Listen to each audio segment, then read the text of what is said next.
CCl4 और मेरे पास है SiCl4, मुझे इनको लुईस एसिड की स्ट्रेंथ के ऑर्डर में अरेंज करना है। तो बहुत आसान है, आप देखो यहाँ बेरिलियम का ऑक्सीडेशन स्टेट +2 आएगा, यहाँ बोरोन का ऑक्सीडेशन स्टेट +3 आएगा, यहाँ कार्बन का +4 आएगा और सिलिकॉन का कितना आएगा, +5 आएगा ना। तो यहाँ से आप इनकी ऑक्सीडेशन स्ट्रेंथ, अपने ऑक्सीडेशन +5 कहाँ से आएगा, लाहौल बिलाकुल कितना आएगा, +4 आएगा। तो आप देखो एक के ऊपर +2 चार्ज, एक के ऊपर +3, दो के ऊपर +4 है।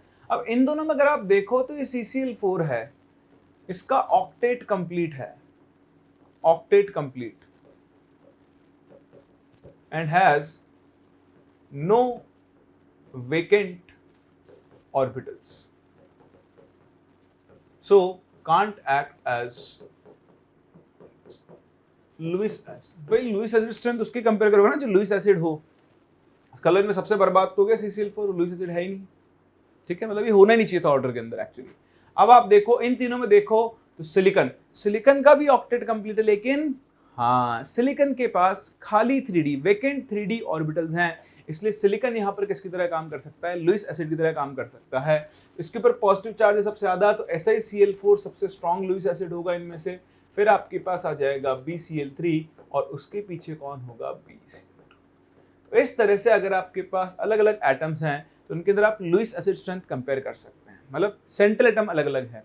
कई बार ऐसा होता है कि आपके पास सेंट्रल एटम सेम होता है, जैसे मैं आपसे पूछूं SiF4, SiCl4, SiBr4 और SiI4।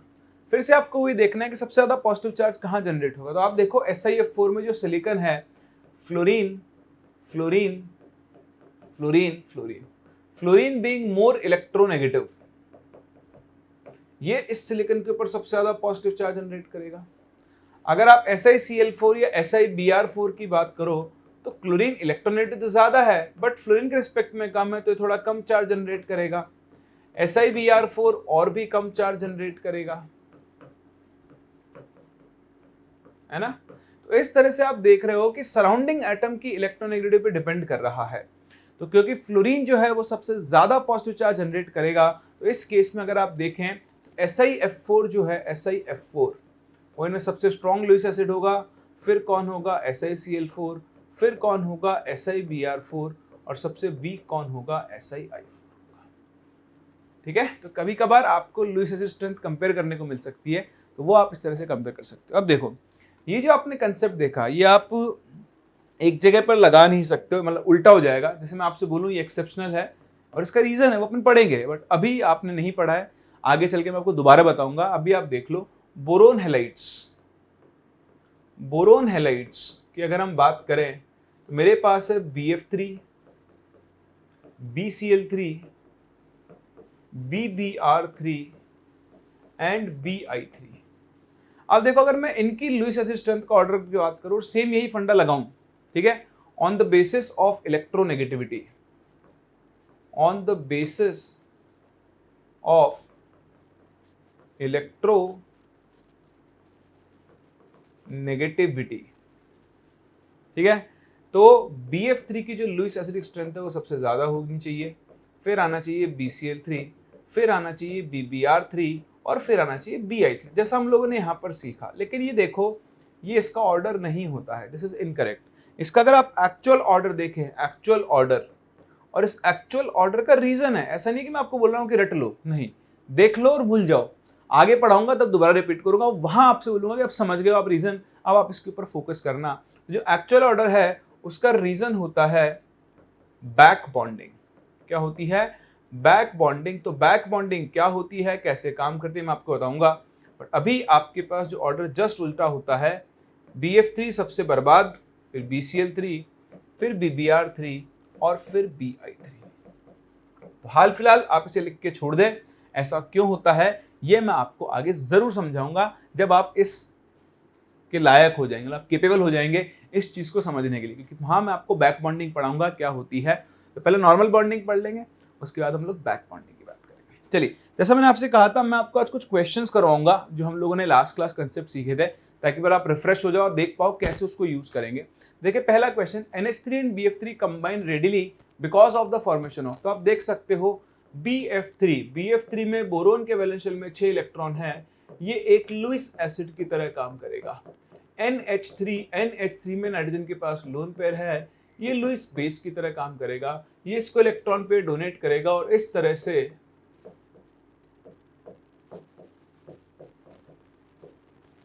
यहां पर एक प्रोडक्ट बनेगा जिसे हम लोग एडिशन प्रोडक्ट या फिर हम इसे एडक्ट के नाम से, ठीक है। तो आंसर क्या होगा, कोऑर्डिनेट बॉन्ड। क्लियर है।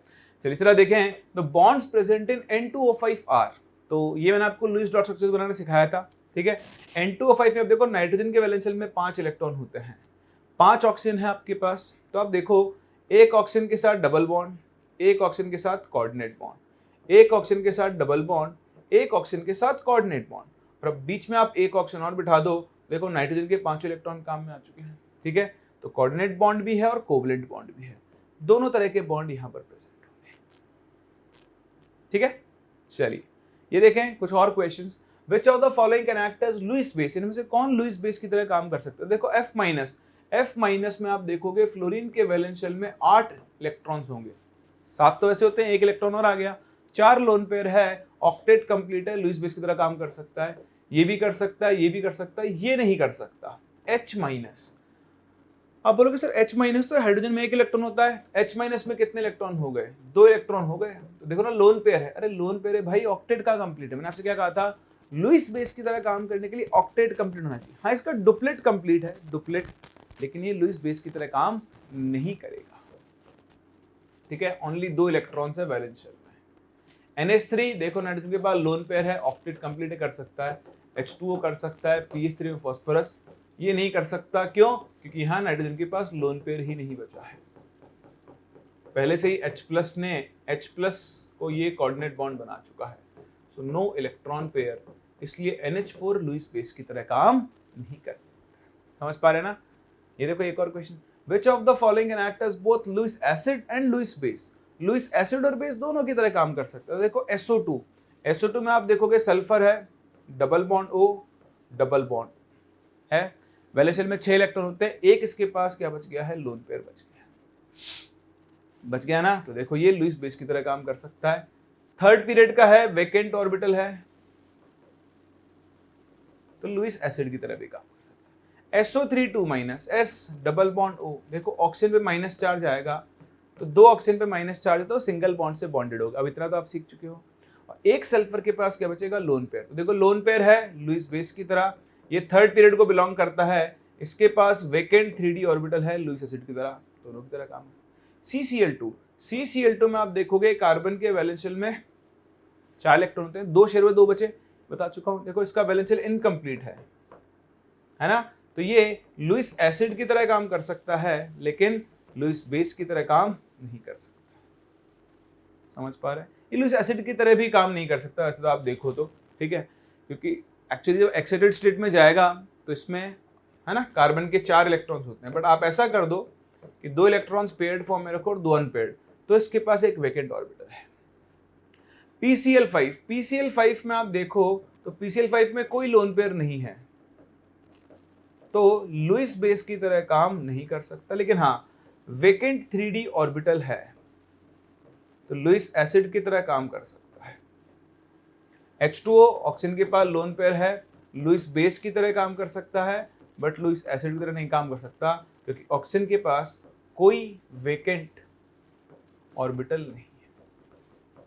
तो बहुत आसान है, बहुत आसान, मतलब आपकी लॉटरी लग जाएगी, आपसे पूछ ले कि लुईस एसिड बेस पहचानो या स्ट्रेंथ कंपेयर करो, जिसके पास खाली ऑर्बिटल वो लुईस एसिड होगा, और जिसके पास खाली ऑर्बिटल नहीं है वो लुईस एसिड नहीं होगा, ठीक है।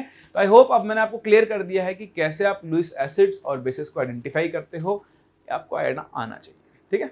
चलिए अब बढ़ते हैं आगे और देखते हैं फेलियर ऑफ लुईस थ्योरी। मैंने आपसे कहा था लुईस थ्योरी बहुत सारी चीजों को एक्सप्लेन नहीं कर सकती, जैसे लुईस ने तो कहा कि भाई 2 आइटम्स के बीच में इलेक्ट्रॉन्स की शेयरिंग हो रही है, बॉन्ड बन जाएगा, ठीक है भाई बन जाएगा, जैसे क्लोरीन और क्लोरीन के बीच में इलेक्ट्रॉन्स की शेयरिंग हो रही है, ये लो शेयरिंग हो गई, हाइड्रोजन और क्लोरीन के बीच में इलेक्ट्रॉन्स की ही शेयरिंग हो रही है ना, सॉरी यहां नहीं हो रही है ना। बताओ दोनों में एक ही प्रोसेस से बन रहा है बॉन्ड, तो शेयरिंग से बन रहा है, एक एक इलेक्ट्रॉन की शेयरिंग हो गई। इसका मतलब इस बॉन्ड और इस बॉन्ड की प्रॉपर्टी सेम होनी चाहिए, इन दोनों की बॉन्ड लेंथ सेम होनी चाहिए। बताओ होती है क्या? नहीं होती है ना। बॉन्ड एनर्जी सेम होनी चाहिए, होती है क्या? नहीं होती है ना। क्यों नहीं होती है?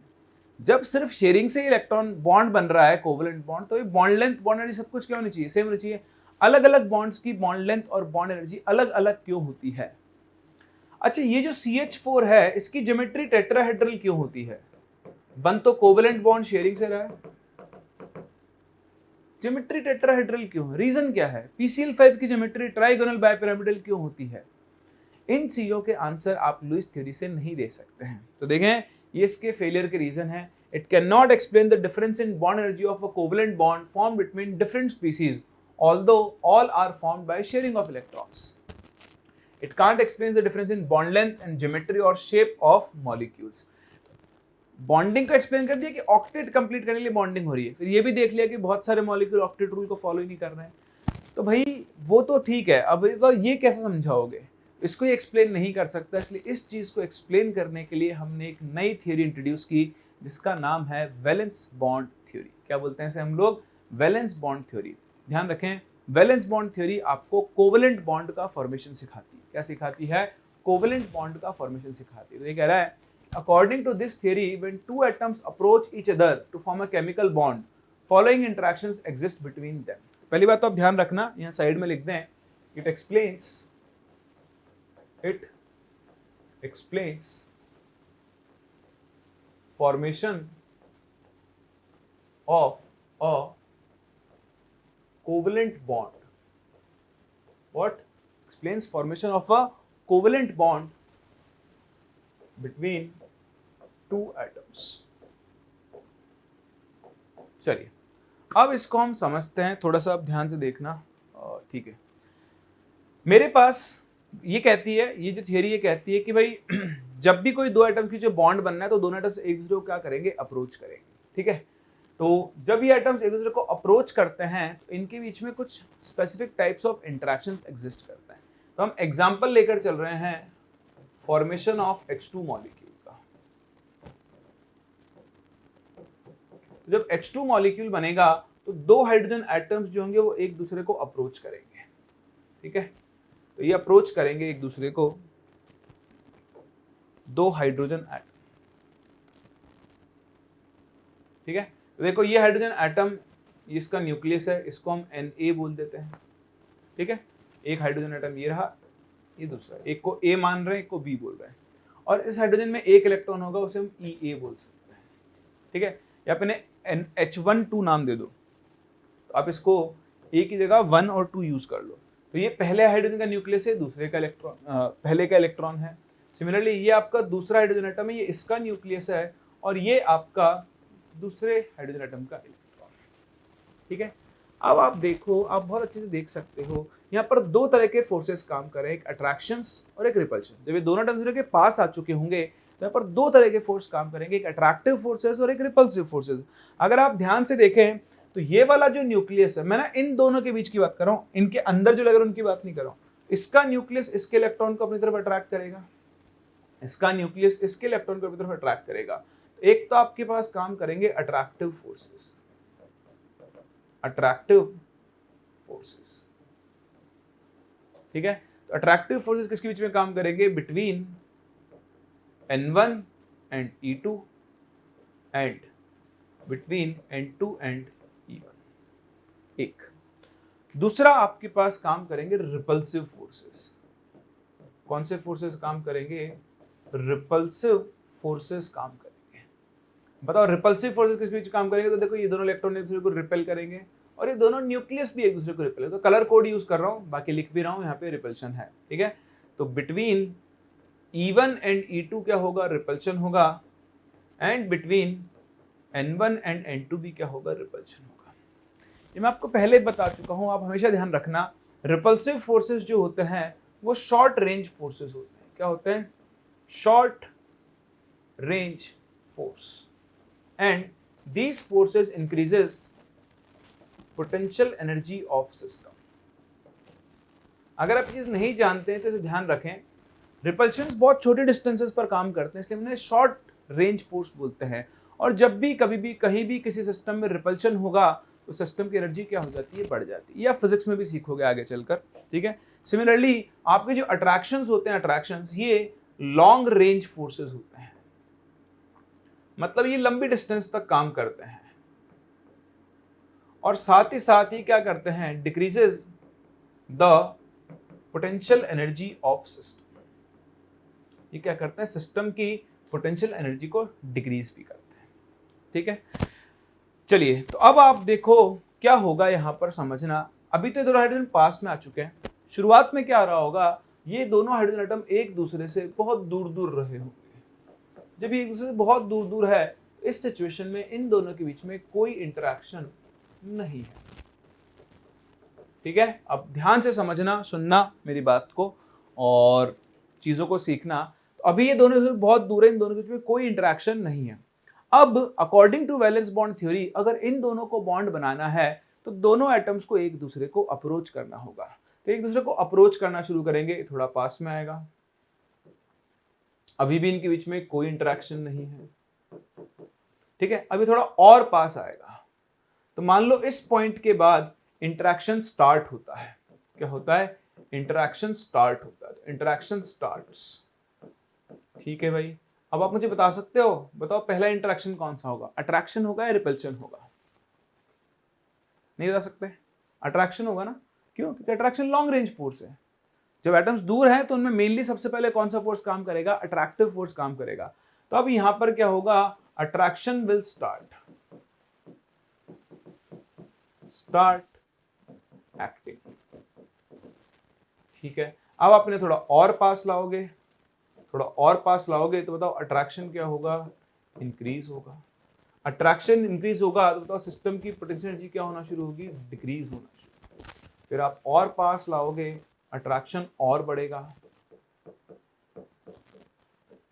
अट्रैक्शन और बढ़ेगा तो सिस्टम की पोटेंशियल एनर्जी और ज्यादा क्या होगी, डिक्रीज होगी, ठीक है। इस तरह से आप पास लाते जाओगे, अट्रैक्शन बढ़ता जाएगा बढ़ता जाएगा। फिर एक पॉइंट आएगा जिसके बाद क्या होगा, अब अट्रैक्शन के साथ साथ रिपल्शन भी शुरू हो जाएगा। तो now repulsion also start working. मान लो इस डिस्टेंस के बाद, अभी तो रिपल्शन जस्ट शुरू ही हुआ है, स्टिल अट्रैक्शन डोमिनेट्स। अभी तो अट्रैक्शन ही डोमिनेट कर रहा है, रिपल्शन जस्ट शुरू हुआ है। इस डिस्टेंस के बाद अभी भी बताओ अट्रैक्शन ही डोमिनेट कर रहा है। लेकिन अब मान लो आप आ गए इस पॉइंट पर, इस पॉइंट पर इन दोनों के बीच में अट्रैक्शन और रिपल्शन क्या हो चुका है, बराबर हो चुका है, ठीक है। तो यहां पर आकर ये दोनों एटम क्या हो जाएंगे, रुक जाएंगे। So at this point attraction is equals to repulsion. So forces are balanced and both the atoms will stop at this distance. सही। लेकिन अगर आप इनको फोर्सफुली और क्लोज लाओ, if atoms are brought more closer forcefully, then तो फिर उस केस में क्या होगा, repulsion will dominate and potential energy of system will increase होगा। तो अगर आप इनको और क्लोज लाते हो, और भी क्लोज, इससे भी ज्यादा क्लोज, तो फिर क्या होगा, यहां पर रिपल्शन डोमिनेट करेगा, ठीक है। अपने आप नहीं आएंगे, यहां से आपको जबरदस्ती लाना पड़ेगा, और जबरदस्ती लाओगे तो रिपल्शन क्या होगा, और बढ़ेगा। तो जो मेन पॉइंट है वो है ये, जो मैंने येलो कलर से यूज किया है, हम इसी में इंटरेस्टेड हैं, यही हमें बॉन्ड के फॉर्मेशन को दिखा रहा है। देखो एटम दूर से आए, आते आते आते आते शुरुआत में अट्रैक्शन ने डोमिनेट किया, फिर रिपल्शन भी शुरू, और एक पॉइंट ऐसा है जब अट्रैक्शन रिपल्शन बराबर हो गए तो दोनों एटम्स उस जगह पर आके रुक जाएंगे। अब इन दोनों के बीच की डिस्टेंस फिक्स हो चुकी है। अब ये अपने आप ना तो इससे दूर जाएंगे ना ही इससे पास आएंगे। ये दोनों एटम यहाँ फिक्स्ड हो चुके हैं। जो जिस डिस्टेंस पर ये दोनों फिक्स्ड हुए हैं उस डिस्टेंस को हम लोग बोलते हैं बॉन्ड लेंथ। क्या बोलते हैं इसे हम? Bond length.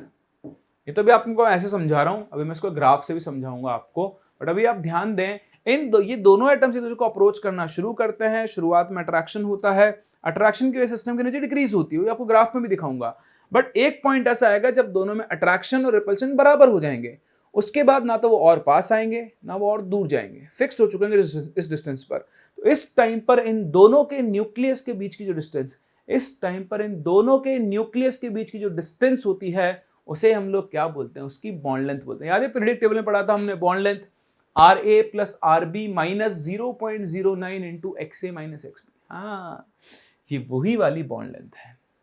तो वैलेंस बॉन्ड थ्योरी इस तरह से क्या सिखाती है? बॉन्ड के फॉर्मेशन को। लुईस की थ्योरी की तरह नहीं कि इलेक्ट्रॉन्स की शेयरिंग हुई, शेयरिंग तो होगी, वो भी आप देखोगे, पर शेयरिंग अलग तरीके से होती है। इसको आप समझने की अब कोशिश करना, ठीक है। चलिए बढ़ते हैं आगे, और अब देखो इसी का मैं आपको एनर्जी डायग्राम दिखाता हूं, ठीक है। एक बार कॉपी कर लो आप इसे। डन, चलिए बहुत ही बढ़िया। तो अब देखें, अगर इस चीज को हम एनर्जी डायग्राम पर देखते हैं तो एनर्जी डायग्राम पर कैसे बनेगा, ये कैसा दिखेगा आपको?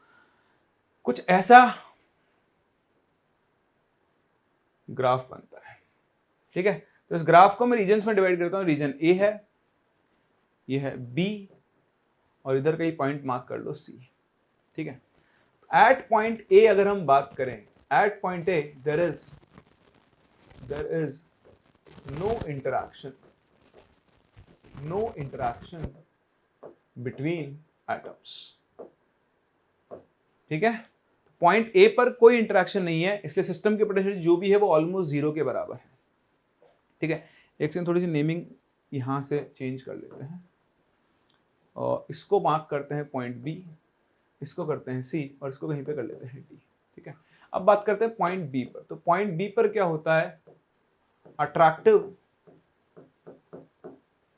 Forces start working. तो यहां से अट्रैक्टिव फोर्सेस काम करना शुरू करते हैं, और इस तरह से क्या होता है, इसी वजह से देखो सिस्टम की पोटेंशियल एनर्जी डिक्रीज होना शुरू। ये पोटेंशियल एनर्जी है, और ये होती है इंटर न्यूक्लियर डिस्टेंस। क्या होती है? Inter nuclear distance. तो आप देख रहे हैं कि पोटेंशियल एनर्जी का ग्राफ और इंटर न्यूक्लियर डिस्टेंस ग्राफ। तो अब जैसे आप डिस्टेंस कम करते जाओगे, अट्रैक्टिव फोर्सेस और बढ़ते जाएंगे, अट्रैक्टिव फोर्सेस और बढ़ते जाएंगे, तो सिस्टम की एनर्जी और डिक्रीज होती जाएगी। तो देखो पॉइंट बी से सिस्टम की एनर्जी डिक्रीज होना शुरू होगी, ठीक है। क्यों? क्योंकि अट्रैक्टिव फोर्सेस क्या हो रहे हैं? बढ़ते जा रहे हैं, बढ़ते जा रहे हैं, बढ़ते जा रहे हैं। अब बीच में कहीं रिपल्सिव फोर्सेस काम करना शुरू करेंगे, बिल्कुल करेंगे, ठीक है। लेकिन पॉइंट सी पर आकर क्या होगा? अट्रैक्शन और रिपल्शन इक्वल हो जाएंगे। At point C attractive forces will be balanced by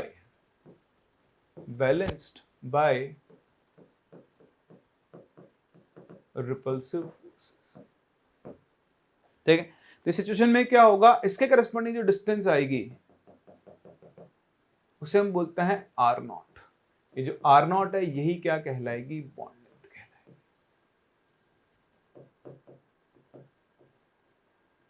इस मिनिमम पॉइंट, ये मिनिमा है ना, ग्राफ का मिनिमा है, तो मिनिमा के करस्पॉन्डिंग जो आप डिस्टेंस निकालोगे वो आपको इस बॉन्ड की क्या दे देगी? बॉन्ड लेंथ दे देगी, ठीक है। तो अलग अलग बॉन्ड्स के लिए आप बॉन्ड लेंथ कंपेयर कर सकते हो ग्राफ के थ्रू। कैसे? अभी मैं क्वेश्चन के थ्रू समझाता हूं आपको। फिर चलते हैं पॉइंट सी के बाद। तो बियॉन्ड पॉइंट सी क्या होगा? यानी सी टू डी वाला रीजन जो है, ठीक है, तो यहां पर क्या होंगे? Repulsive forces will dominate,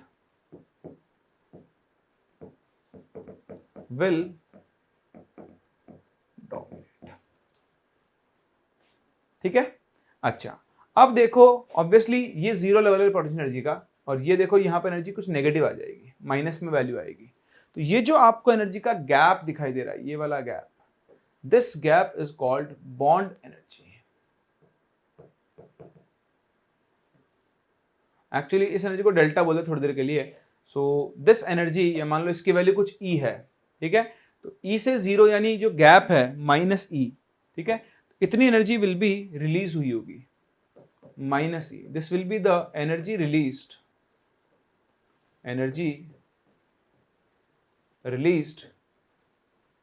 during formation of bond. इस बॉन्ड के फॉर्मेशन के दौरान इतनी एनर्जी क्या हुई होगी, रिलीज हुई होगी। तो ध्यान दें, बॉन्ड एनर्जी को कैसे डिफाइन करते हैं।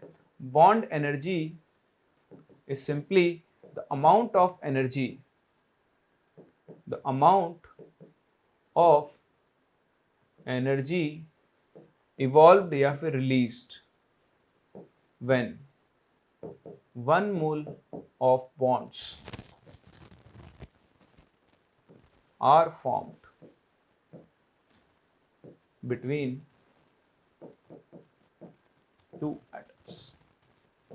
तो 2 एटम के बीच में जो बॉन्ड बनेगा उसमें जो एनर्जी रिलीज होगी उसे हम लोग क्या बोलते हैं, बॉन्ड एनर्जी। इस चीज के ऊपर आप जरूर जरूर जरूर ध्यान दें। ये ग्राफ आपको पढ़ना आना चाहिए, ग्राफ से आपको इंफॉर्मेशन निकालना। क्लियर है? चलिए कॉपी करें, फिर मैं आपको इसके ऊपर छोटे छोटे क्वेश्चंस करवाता हूं जो आपसे अलग अलग फॉर्म में बनाकर क्या किए जा सकते हैं, पूछे जा सकते हैं। हो गया?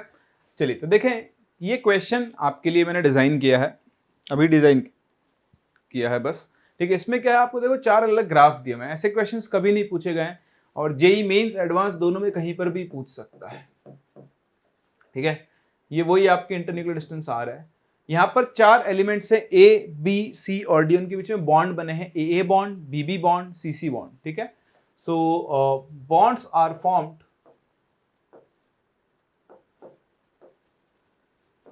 Between elements A B C and D. ठीक है, एज शो।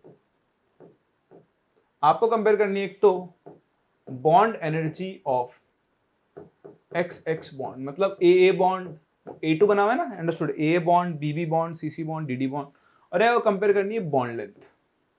तो ये 2 चीजें आप डायरेक्टली इस ग्राफ से क्या कर सकते हो, कंपेयर कर सकते हो। तो आप देखिए, अगर आप बॉन्ड लेंथ की बात कर रहे हैं, ये मैंने एक्सपेरिमेंटल डेटा से सेट नहीं किया है, ऐसे रैंडम वैल्यूज दी हुई है, तो आप ध्यान से देखना। मैंने बताया था मिनिमा के करस्पॉन्डिंग जो पॉइंट आएगा वो आपको क्या देगा, बॉन्ड लेंथ देगा। ठीक है, तो देखो इसका पॉइंट यहां कहीं जाएगा, ये पॉइंट यहां कहीं जाएगा, ये पॉइंट यहां कहीं जाएगा और ये पॉइंट यहां कहीं जाएगा। तो आप देख सकते हो कि B2 वाले बॉन्ड की डिस्टेंस सबसे ज्यादा आ रही है। ठीक है, फिर आपके पास दूसरा कौन सा है, C2 वाला है, ये रहा। फिर आपके पास तीसरा जो है वो है A2 वाला, ये रहा।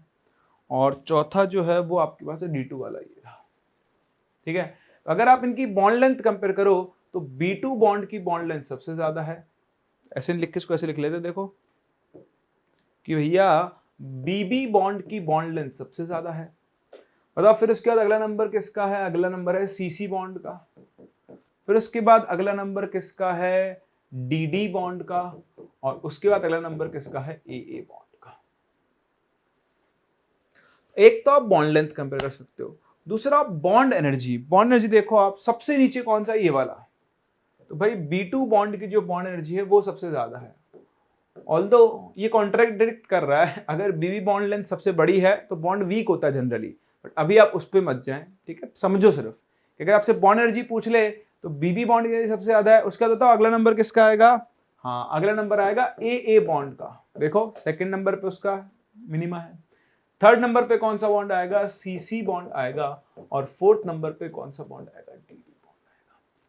तो इस तरह के क्वेश्चंस आपसे यहाँ पर पूछे जा सकते हैं, आज तक नहीं पूछे गए हैं ऐसे क्वेश्चंस, इसलिए इनके ऊपर आप जरूर ध्यान दें। आपको एक ग्राफ बहुत अच्छे से पढ़ना आना चाहिए और कुछ याद नहीं करना। बेसिकली एनर्जी चेंजेस की फॉर्म में ये कोवेलेंट बॉन्ड का फॉर्मेशन दिखाती है और इस तरह से कोवेलेंट बॉन्ड फॉर्म होता है। क्लियर है, बात समझ में आ गई आपको? चलिए बात समझ में आ गई है तो हम बढ़ते हैं आगे। ये तो हुआ एनर्जी चेंजेस के फॉर्म में। वैलेंस बॉन्ड थ्योरी आपको दिखाते भी है कि एक्चुअली बॉन्ड कैसे बना होगा। तो आओ उसी को हम लोग सीखने चलते हैं कि एक्चुअली बॉन्ड कैसे बनते हैं। तो वीबीटी ये कहती है कि बॉन्ड बनते हैं थ्रू ओवरलैपिंग। अब भाई साहब ये क्या नहीं बोला है, ओवरलैपिंग। ठीक है, अभी लिखना मत, मैं समझाता, अभी लिखने का चीजें मैं बता दूंगा आपको।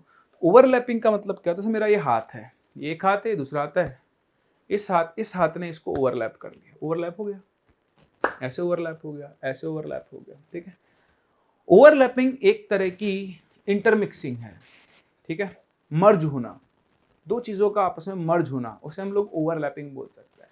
तो वीबीटी ये कहती है कि जब दो एटम्स के बीच में कोवेलेंट बॉन्ड बनता है, इलेक्ट्रॉन्स की शेयरिंग होती है, उनके इलेक्ट्रॉन क्लाउड्स आपस में क्या होते हैं, मर्ज होते हैं, ओवरलैप क्या होते हैं, इलेक्ट्रॉन क्लाउड जो है वो होते हैं मर्ज या फिर overlap.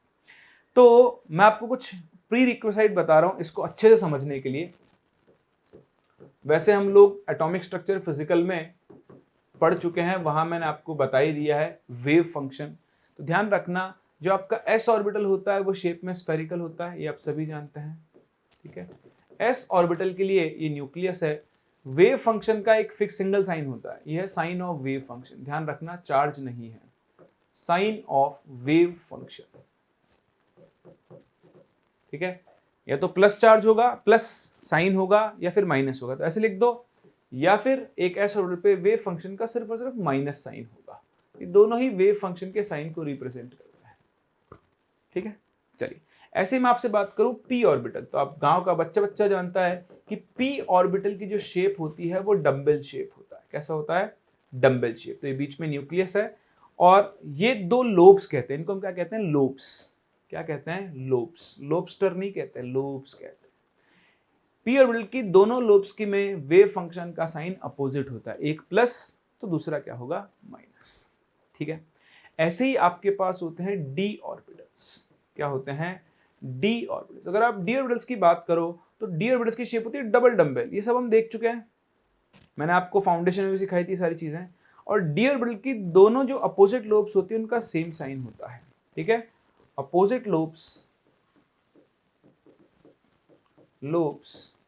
have same sign of wave function।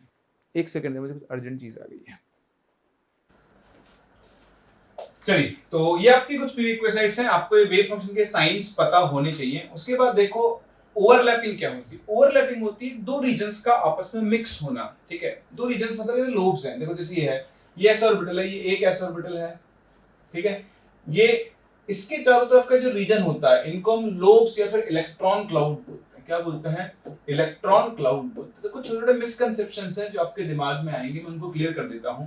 और इसीलिए मैंने आपको एटॉमिक स्ट्रक्चर में बहुत अच्छे सिखाई भी थी चीजें कि इलेक्ट्रॉन क्लाउड का मतलब क्या है। इलेक्ट्रॉन क्लाउड का मतलब वो रीजन है, reason where electron may be found, जहां पर इलेक्ट्रॉन मिलने की सबसे ज्यादा प्रोबेबिलिटी है, ठीक है।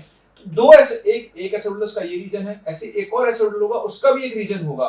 तो दोनों के रीजन जब आपस में मिक्स हो जाएंगे तो देखो इस रीजन में इलेक्ट्रॉन मिलने की मैक्सिमम प्रोबेबिलिटी होगी। इस चीज को हम लोग ओवरलैपिंग बोलते हैं, ऐसे हम लोग ओवरलैपिंग रीजन बोलते हैं, ठीक है।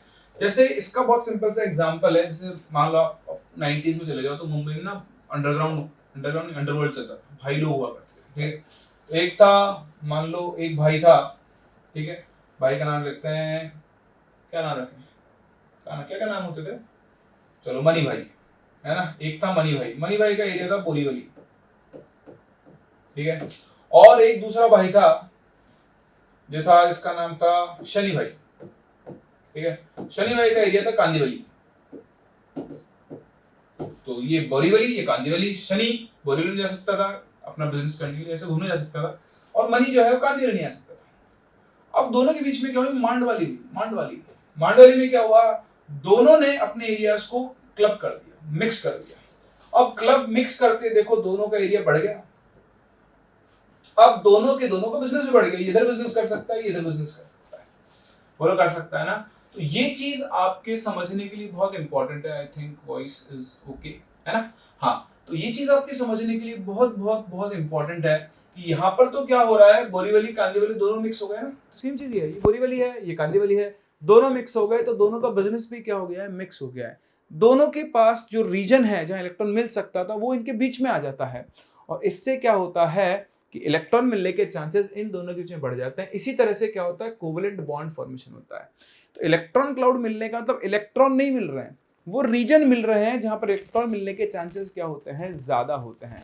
वरना कई लोग ये डाउट है सर इलेक्ट्रॉन इलेक्ट्रॉन में तो रिपल्शन होगा तो मिक्स कैसे होता है? इलेक्ट्रॉन मिक्स नहीं हो रहे हैं, यहाँ पे क्या मिक्स हो रहा है, वो जगह है जहाँ पर इलेक्ट्रॉन मिलने के सबसे ज्यादा चांसेस हैं और वो जगह जहाँ इलेक्ट्रॉन मिलने के सबसे ज्यादा चांसेस है वो दोनों मिक्स हो गए, तो इलेक्ट्रॉन मिलने के सबसे ज्यादा चांसेस कहाँ पर होंगे? यहाँ पर होंगे।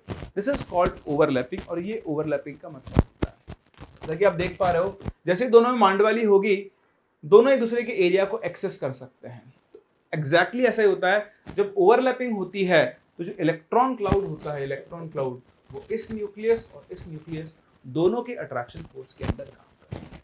ठीक है, एक चीज। चलिए अब आप एक और चीज को समझें, यहाँ पर ना ओवरलैपिंग जो होगी, अभी मैं टाइप पढ़ाऊंगा आपको, बट बड़ा एक इंटरेस्टिंग टाइप है आपके पास।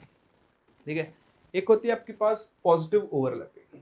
सबसे पहले आप इनको समझें, आपके काम में आएगी पॉजिटिव ओवरलैपिंग। पॉजिटिव, तो पॉजिटिव ओवरलैपिंग के अंदर क्या होता है? पॉजिटिव ओवरलैपिंग के अंदर orbitals have same sign.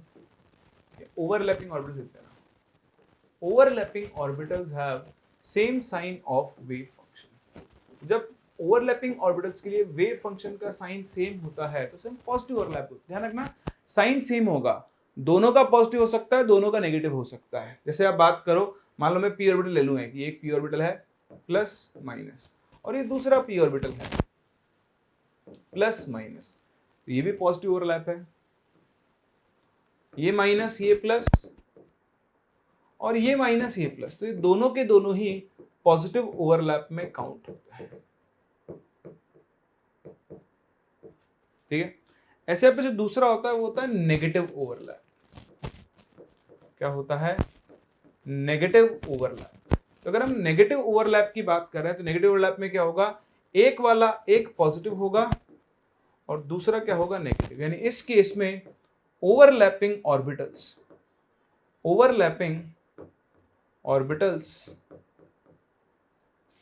have opposite sign of wave function। तो ये आपके दो और टाइप्स होते हैं। अगर दोनों के वेव फंक्शन का साइन अपोजिट है तो उसे हम नेगेटिव ओवरलैप बोलेंगे, और सेम है तो पॉजिटिव। ध्यान रखना, bonds are formed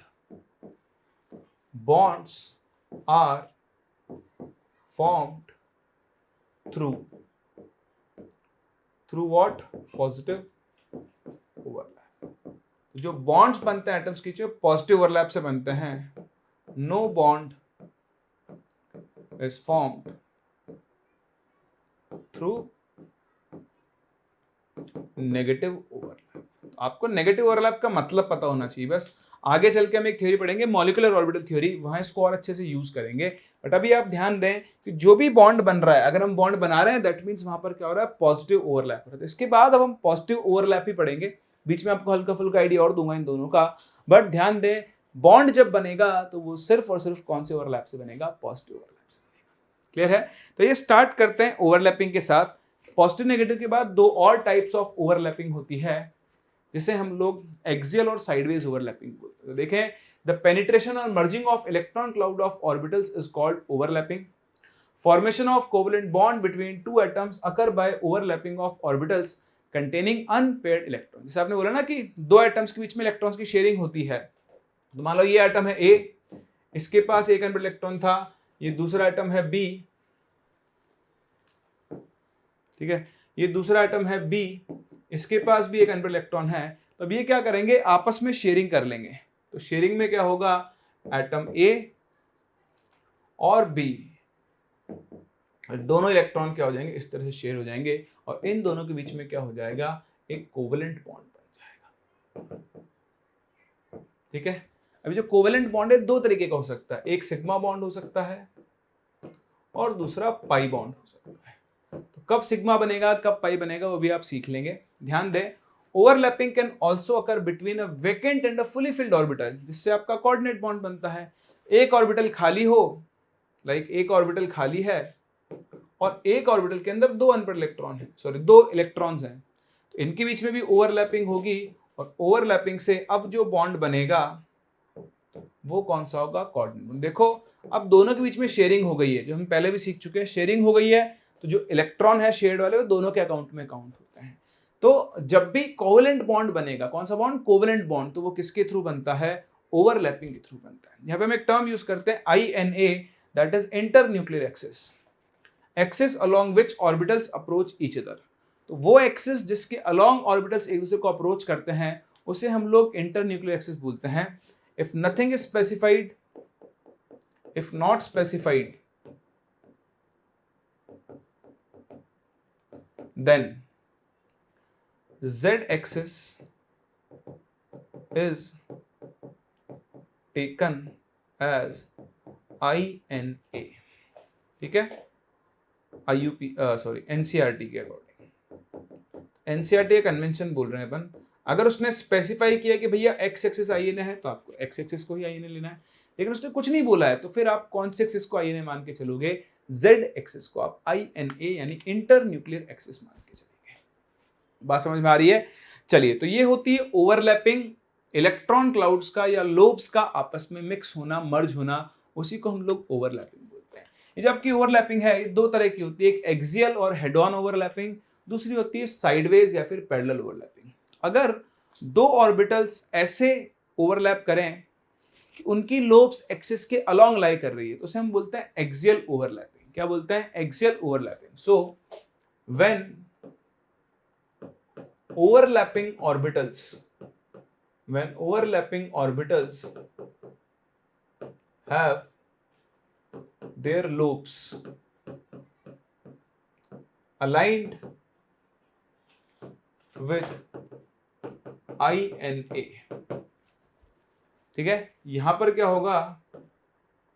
when overlapping orbitals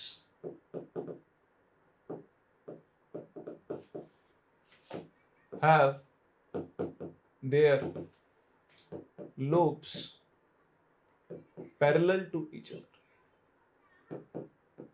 वो भी आप देख लोगे कैसे होता है। एक चीज ध्यान रखना, एक्सियल ओवरलैपिंग से हमेशा कौन से बॉन्ड बनते हैं? Sigma bonds are formed. Basically ऐसे मत याद रखो, ऐसा करो कि एक्सियल ओवरलैपिंग से जो बॉन्ड बनता है उसका नाम हमने क्या रखा है? सिग्मा, और साइडवेज ओवरलैपिंग से जो बॉन्ड बनता है उसका नाम हमने क्या रखा है? पाई। क्यों रखा है, कैसे रखा है, वो भी आप एग्जांपल्स के अंदर देख लेंगे। एक और बड़ी इंपॉर्टेंट चीज जो मैं आपसे शेयर करना चाहूंगा, भाई एस ऑर्बिटल को आप सभी जानते हैं। एस ऑर्बिटल ये नेचर में कैसा होता है? स्फेरिकल। तो स्फीयर की क्या प्रॉपर्टी होती है कि स्फीयर से आप कोई भी लाइन पास करो उसके सेंटर से, ये पास की, ऐसे पास की, ऐसे पास की, so any line passing through the center of sphere, passing through the center of sphere will act as its axis, ठीक है। so s orbitals always show axial overlapping. S orbital कभी भी साइडवेज या फिर पैरेलल ओवरलैपिंग शो नहीं करता है, और इसलिए जब भी कहीं भी एस ऑर्बिटल इन्वॉल्व होगा तो वो ऑर्बिटल हमेशा कौन सा बॉन्ड बनाएगा? सिग्मा बॉन्ड बनाएगा, ठीक है। तो एक स्फीयर के सेंटर से अगर भी लाइन पास हो रही है तो वो लाइन उसके लिए एक्सिस की तरह ही काम करती है। तो अभी आप देखोगे भी एस ऑर्बिटल हमेशा हमेशा हमेशा एक्सियल ओवरलैपिंग शो करते हैं, और उनसे सिर्फ और सिर्फ कौन से बॉन्ड बनते हैं? सिग्मा। तो ये देखते हैं कैसे सिग्मा और पाई बॉन्ड बनता है, फिर हम सिग्मा और पाई बॉन्ड को चेक भी करेंगे कौन ज्यादा स्ट्रॉन्ग है, कौन वीक है, क्यों है, क्या रीजन है। बहुत सारी चीजें जो आपको यहाँ पे धीरे धीरे सीखनी है। तो ये स्टार्ट करते हैं with our first, that is axial और हेड ऑन ओवरलैपिंग। फिर डालें आप लोग फर्स्ट एक्सियल और हेड ऑन ओवरलैपिंग। बहुत ध्यान से देखें, मैं हर एक चीज की डिटेल में आपको लेकर जाऊंगा। आपको हर एक चीज को समझना है, हर एक चीज याद रखने की जरूरत नहीं है। अभी हम INA जो है बाय डिफॉल्ट z एक्सिस लेकर चल रहे हैं, तो हम जो भी काम करेंगे उसमें INA z एक्सिस है। तो देखिए पहली टाइप की जो आपकी ओवरलैपिंग है उसे हम बोलते हैं SS ओवरलैपिंग। नाम से पता लग रहा है SS ओवरलैपिंग मतलब यहाँ पर दो s ऑर्बिटल्स आपस में क्या होंगे? ओवरलैप होंगे। उसे हम लोग क्या बोल देंगे, एसएस ओवरलैपिंग बोल देंगे। तो ध्यान से देखें, ये एक एस ऑर्बिटल है, ये इसका न्यूक्लियस है, प्लस ये दूसरा एस ऑर्बिटल है, ये उसका न्यूक्लियस है। अब दोनों में जब ओवरलैपिंग होगी तो इनके रीजन्स आपस में क्या होंगे, इस तरह से मिक्स होंगे, मर्ज होंगे, ठीक है। तो ये ओवरलैपिंग का रीजन है। अब देखो यहां पर क्या होगा, जैसे इनके बीच में ओवरलैपिंग होगी तो जो इलेक्ट्रॉन क्लाउड है, मैक्सिमम इलेक्ट्रॉन क्लाउड इनके बीच में आ जाएगा। तो ध्यान से देखें, ये दोनों आपके न्यूक्लियस हो गए और कुछ इस तरह का ऑर्बिटल बन जाएगा वापस, ठीक है। कुछ इस तरह से आपका एक ऑर्बिटल बनेगा, ये इधर न्यूक्लियस और जो मैक्सिमम इलेक्ट्रॉन क्लाउड है, ठीक है, ये maximum electron cloud will be present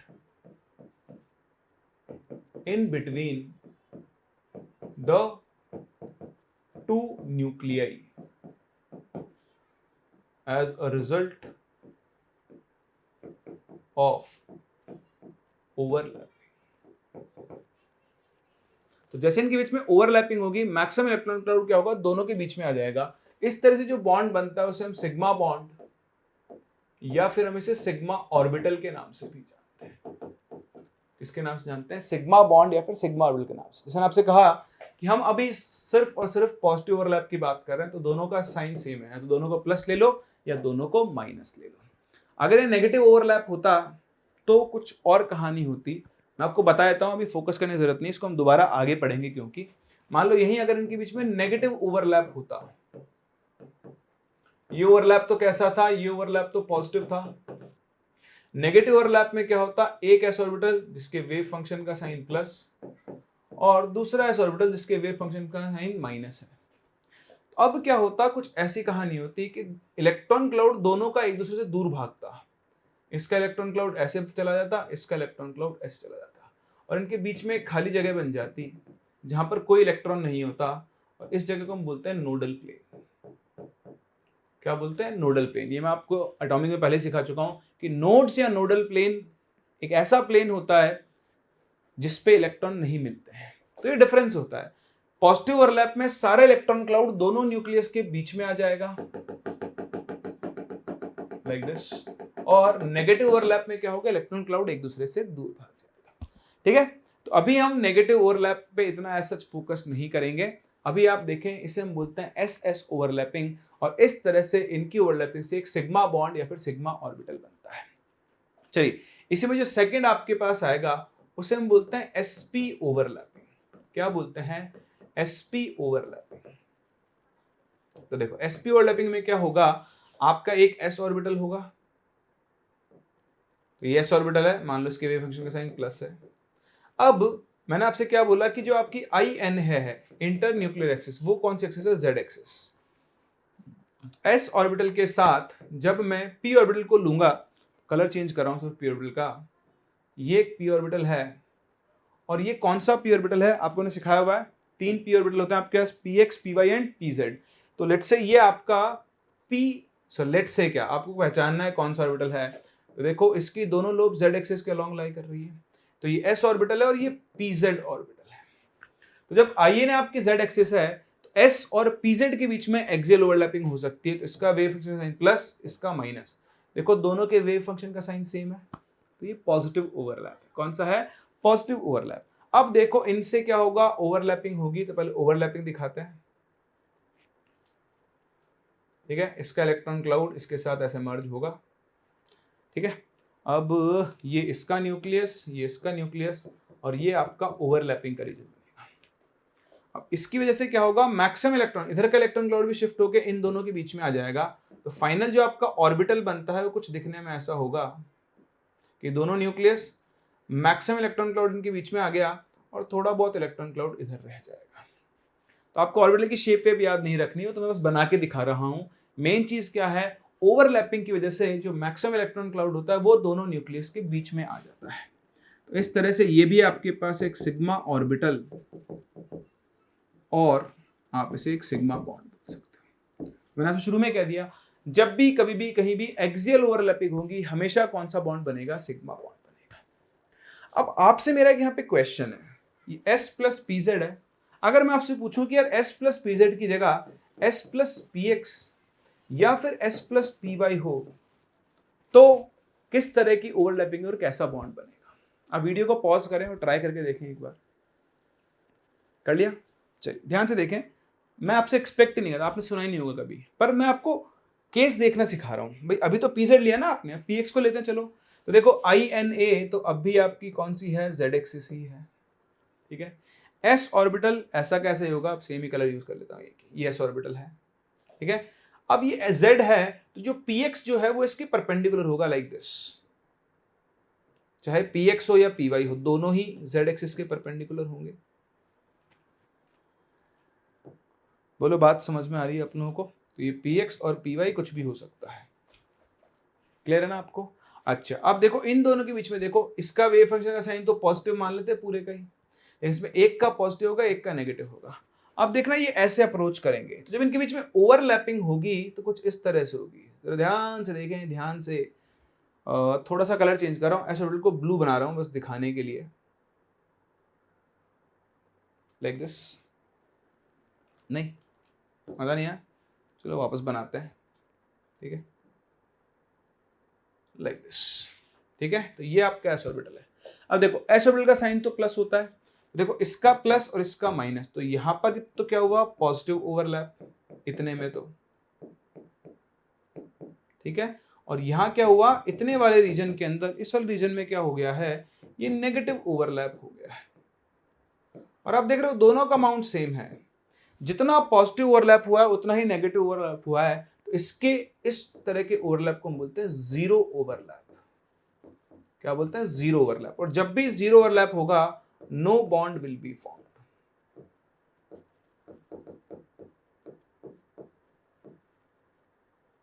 समझ पा रहे हैं? तो जीरो ओवरलैप क्या होता है? When positive overlap is equal to negative overlap, है ना। शॉर्ट फॉर्म में लिख रहा हूं, आपको पता होना चाहिए। उसे हम लोग क्या बोलते हैं? जीरो ओवरलैप बोलते हैं। और जीरो ओवरलैप से कभी भी बॉन्ड नहीं बनता। तो एस और एस में तो जीरो ओवरलैप नहीं हो सकता, लेकिन एस और पी ऑर्बिटल के अंदर क्या हो सकता है? Zero overlap. तो जितना पॉजिटिव पॉजिटिव उतना ही पॉजिटिव नेगेटिव ओवरलैप अगर हो जाए तो उसे हम लोग जीरो ओवरलैप बोलते हैं। और जीरो ओवरलैप से कभी भी बॉन्ड फॉर्म नहीं होते हैं। तो ये आपकी दो टाइप्स ऑफ ओवरलैपिंग, एक्सियल एक एसएस ओवरलैपिंग और एक हो गई आपके पास एसपी ओवरलैपिंग, ठीक है। चलिए बहुत ही बढ़िया। अब चलते हैं, देखो हम थोड़ा सा और आगे, एक और ऐसी के अंदर थर्ड, ठीक है। जबकि थर्ड टाइप ऑफ ओवरलैपिंग होती है वो होती है पी पी एक्सियल। पी और पी ऑर्बिटल्स में एक्सियल ओवरलैपिंग भी हो सकती है और साइडवेज ओवरलैपिंग भी हो सकती है। इसी में लिखा है पी पी एक्सियल। अब आप देखो, आपको पता है आपने आई एन ए किसको लिया है? जेड एक्सिस को, ठीक है। तो ये मेरी जेड एक्सिस है, आई एन ए। अब आपके पास आई एन ए का जेड एक्सिस है, जो ऑर्बिटल्स होंगे उनकी लोब्स जेड एक्सिस के अलॉन्ग लाई करेगी। तो ये एक पी जेड ऑर्बिटल है प्लस ये दूसरा पी जेड ऑर्बिटल होगा। तो पी जेड और पी जेड के बीच में क्या होगी? ओवरलैपिंग होगी। और पी जेड के में जो ओवरलैपिंग होगी उसकी वजह से क्या होगा? देखो दोनों के इलेक्ट्रॉन क्लाउड आपस में इस तरह से मिक्स होंगे, ठीक है। मैक्सिमम इलेक्ट्रॉन क्लाउड दोनों के बीच में आ जाएगा इस तरह से, थोड़ा बहुत इस साइड भी रह जाएगा। और इस तरह पास फिर से सिग्मा बॉन्ड या फिर सिग्मा ऑर्बिटल बनेगा। तो ये आपके पास तीन तरह की ओवरलैपिंग होती है जिनसे सिग्मा बॉन्ड बनता है। हम एक्सियल या फिर हेड ऑन ओवरलैपिंग के नाम से, इसे नाम जानते हैं एक्सियल या फिर हेड ऑन ओवरलैपिंग के नाम से उसे जानते हैं। चलो अब इसे मैं आपसे बात करूं, अगर मैं px और pz को मिला दूं तो, या फिर मैं py और pz को मिला दूं तो क्या बनेगा? तो आप ध्यान से देखें, हम फिर से वही काम करते हैं। ये आपकी z एक्सिस है, अगर ये z एक्सिस है तो ये आपका pz ऑर्बिटल होगा, pz। इसमें कुछ याद नहीं रखना होता, बना लो। मैंने बोला ही नहीं आपसे भी कुछ भी याद रखने को। आपको बोला आपसे क्या बोला? px और pz, तो pz बनाओ। देखो ये z एक्सिस है, अगर ये z एक्सिस है तो जो px होगा वो इसके क्या होगा? परपेंडिकुलर होगा। तो px ऐसा हो गया, सही है। तो ये px है। अब आप देखो, मान लो इसका प्लस साइन, इसका माइनस, इसका प्लस, इसका माइनस, देखो पॉजिटिव ओवरलैप नेगेटिव ओवरलैप, यहाँ पे फिर से क्या हो जाएगा? Zero overlap. और अगर जीरो ओवरलैप होगा तो यहां पर किसी भी तरह का बॉन्ड फॉर्म नहीं होगा, नो बॉन्ड फॉर्मेशन। समझ में आ रहा ना? तो इस तरह से आपके पास इन ऑर्बिटल्स के बीच में एक्सियल ओवरलैपिंग होती है और उनसे क्या बनते हैं, सिग्मा बॉन्ड। तो चाहे एसएस, एसपी और पीपी एक्सियल, इन तीनों से हमेशा क्या बनता है, सिग्मा बॉन्ड बनता है। ठीक है, तो ये तीन तरह के सिग्मा बॉन्ड आपने अभी देख लिए हैं। तो सिग्मा बॉन्ड्स जो हैं वो किस किस से बन रहे हैं, एसएस ओवरलैपिंग से, एसपी ओवरलैपिंग से और पीपी ओवरलैपिंग से। ठीक है, चलो एक काम करते हैं, इन बॉन्ड्स की स्ट्रेंथ कंपेयर करना सीखते हैं, वो बहुत इंपॉर्टेंट है। तो मैं आपको टुकड़ों में सिखाऊंगा, फिर एक साथ कंबाइन करेंगे। एक साथ सिखाते हैं आपको कंफ्यूजन हो जाता है, इसलिए थोड़ा सा चेंज कर रहा हूं इस बार, मैं आपको टुकड़ों में सिखाता हूं। तो देखें, कंपैरिजन ऑफ, भाई तीनों से एक सिग्मा बॉन्ड बन रहा है, तो comparison of the sigma bond strength, इनमें से किससे सबसे अच्छा और ज्यादा बॉन्ड बनेगा। तो देखो, जो बॉन्ड की स्ट्रेंथ होती है, इधर नहीं लिखता हूं, ये जगह काम में आएगी मेरे, इधर लिख लेता हूं। ठीक है, इस बॉन्ड की जो स्ट्रेंथ होती है, bond strength, this bond strength is directly proportional to, this bond strength is directly proportional to extent of overlapping, extent of overlapping मतलब कितना ज्यादा रीजन्स के बीच में ओवरलैप हो रहा है, उस पर ये डिपेंड करता है। ठीक है, तो बहुत ध्यान से समझना, आपके पास जो एक s ऑर्बिटल होता है, ठीक है, बहुत सिंपल है, आपको थोड़ा सा कैलकुलेशन से सिखाता हूं कि भाई s ऑर्बिटल जो है, s ऑर्बिटल, ठीक है, ये स्फेरिकल होता है। ठीक है, तो s ऑर्बिटल स्फेरिकली सिमेट्रिकल है, तो electron cloud will be symmetrically distributed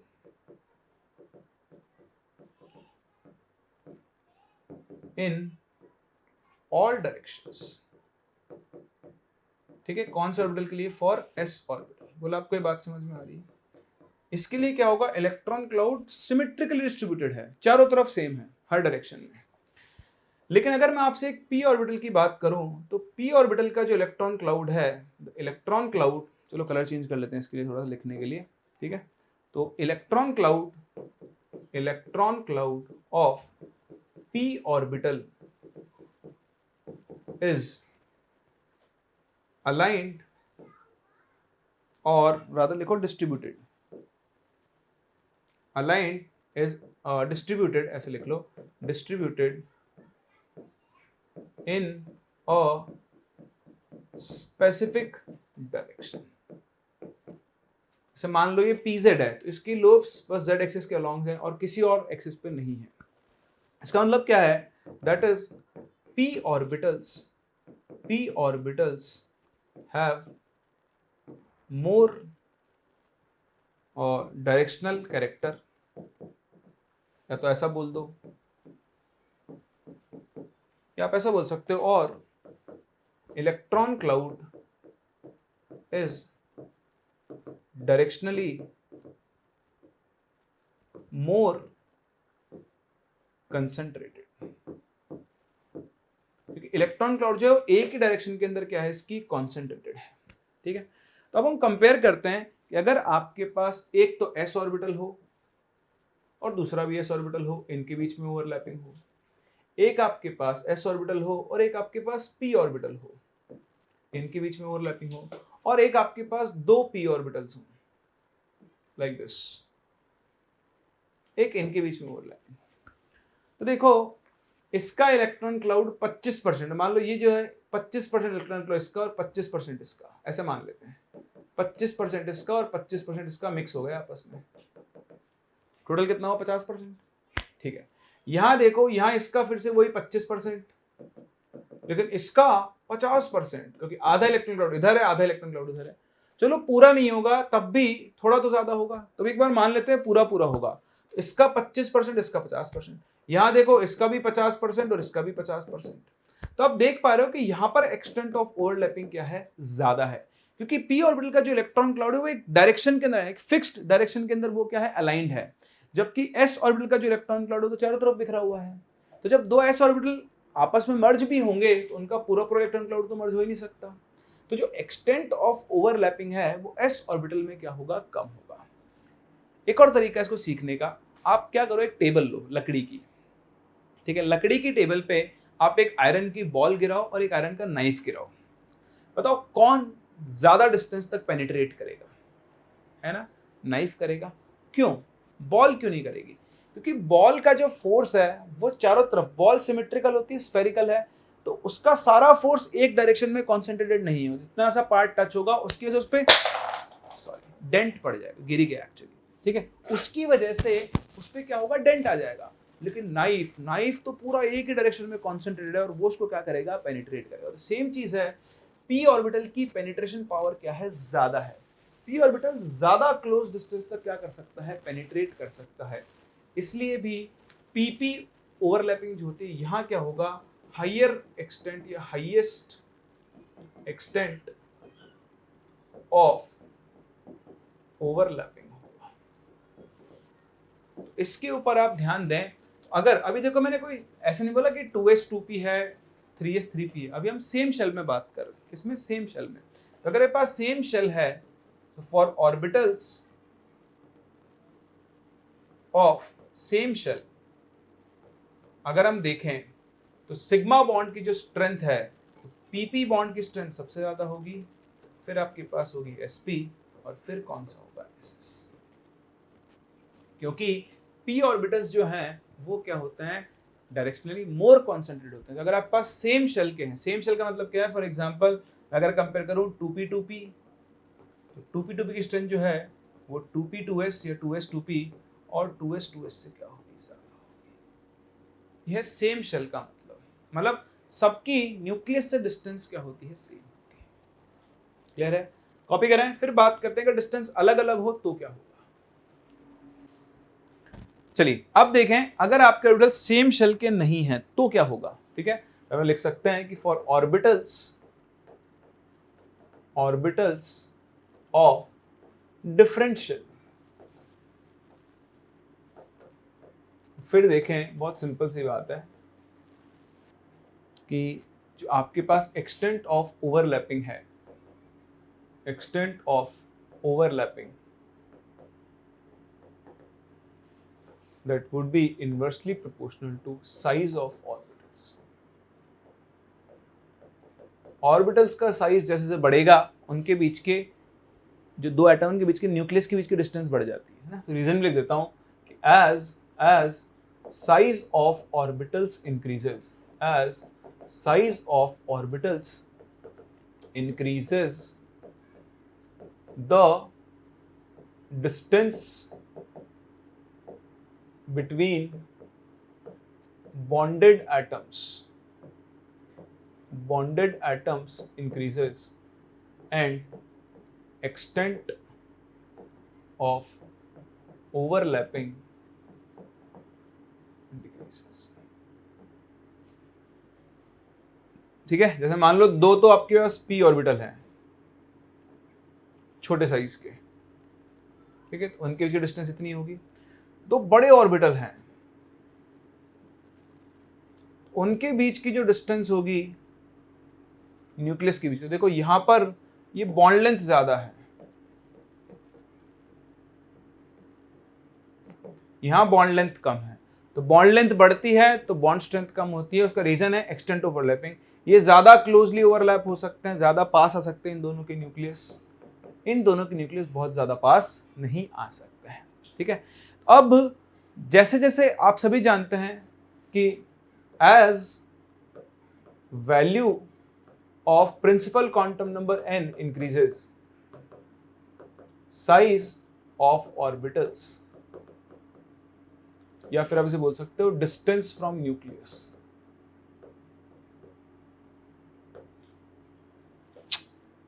distance from nucleus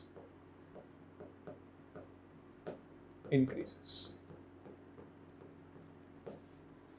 ठीक है, अब आपको कुछ नहीं देखना, आपको सिर्फ देखना है कि जो ओवरलैपिंग हो रही है वो सेम साइज के ऑर्बिटल्स में हो रही है, उससे छोटे वाले में हो रही है, उससे बड़े वाले में हो रही है, या छोटे बड़े में हो रही है। देखो मैं बताऊं आपको, मान लो आपने SS ओवरलैपिंग कंपेयर की तो 1s 1s 2s 2s and 3s 3s, बताओ सबसे छोटा न्यूक्लियस के सबसे पास कौन है, 1s, तो उसकी ओवरलैपिंग स्ट्रेंथ सबसे ज़्यादा होगी, और जो न्यूक्लियस से सबसे ज़्यादा दूर है उसकी ओवरलैपिंग की स्ट्रेंथ कम होती रहेगी। समझते जाओ।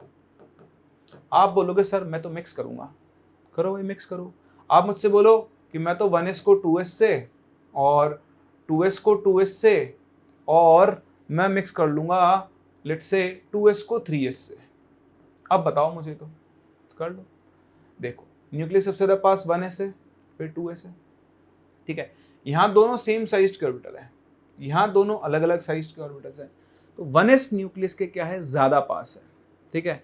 तो 1s 2s में मैं देखूं तो क्योंकि न्यूक्लियस के ज़्यादा पास है, ये देखो ये रिलेटिव न्यूक्लियस से ज़्यादा दूर है, लेकिन ये सेम साइज के ऑर्बिटल्स हैं, ये छोटे साइज का ऑर्बिटल है लाइक दिस, ठीक है। तो आपको ऐसे केस में सिर्फ डिस्टेंस फ्रॉम न्यूक्लियस देखनी होती है, तो 1s 2s की ओवरलैपिंग जो है वो 2s 2s से ज़्यादा होगी, और 2s 2s की जो है वो 2s 3 से ज़्यादा होगी। वैसे रैंडमली ऐसा मिक्स नहीं करता, बट फिर भी कर दे तो आपको डिस्टेंस फ्रॉम न्यूक्लियस देखनी है, ठीक है। जैसे अब मान लो आप मुझसे बोलो कि मैं तो 2s 3s 2s 4s और 2s 2s को कंपेयर करूं, बताओ न्यूक्लियस सबसे ज्यादा पास कौन है, 2s 2s, तो 2s 2s की ओवरलैपिंग सबसे ज्यादा इफेक्टिव होगी। फिर आप देखोगे तो 2s 3s होगा, और सबसे पीछे कौन होगा, 2s 4s होगा। अब जरूरी नहीं आप एसएस ऑर्बिटल को ही देखो, आप पी ऑर्बिटल्स को भी देख सकते हो, तो मैंने आपको सिर्फ समझाया था, तो इसकी जरूरत नहीं है हमें, ठीक है। चलो मैं इसका आपको और एग्जांपल लेता हूं इसके अंदर। मान लो हम कंपेयर करें कि 2s 2s 2s 2p 2p 2p 2s 3p, और आप ले लो 3p 3p, कुछ भी बना सकते हो कि मन में आए जैसे बना लो, मुझे कोई फर्क नहीं पड़ता, है ना। आपने बना दिया 3s 3s, ऐसे बना लो, ठीक है। अब मुझे इनकी स्ट्रेंथ कंपेयर करनी है, तब आप देखो, सबसे पहले तो आप देखो SS overlapping, SP overlapping and PP overlapping, इनमें सबसे स्ट्रॉन्ग कौन सी होती है, पीपी। तो देखो सभी second shell second shell second shell second shell, ये थर्ड शेल है और ये थर्ड शेल है, ठीक है। तो अब आप देखो पहले सेकंड शेल वालों से मिल लो, ये रहे सेकंड शेल वाले सारे। सेकंड शेल वालों में 2p ओवरलैपिंग सबसे स्ट्रॉन्ग होगी, फिर आपके पास कौन सी होगी, 2s 2p होगी, और फिर कौन सी होगी, 2s 2s होगी। ये आ गए सेम शेल वाले। अब शेल बदल गया है, ये 2s 3p पहुंच गया है, तो फिर अगला नंबर आपके पास 2s 3p का आएगा, है ना। ये तो सेम साइज के हैं सारे। फिर अब आप देखो 3p 3p और 3s 3s, तो इन दोनों में देखो तो अगेन pp ओवरलैपिंग ज्यादा स्ट्रॉन्ग होगी, तो फिर आपके पास आएगा 3p 3p, और फिर क्या आएगा, 3s 3s।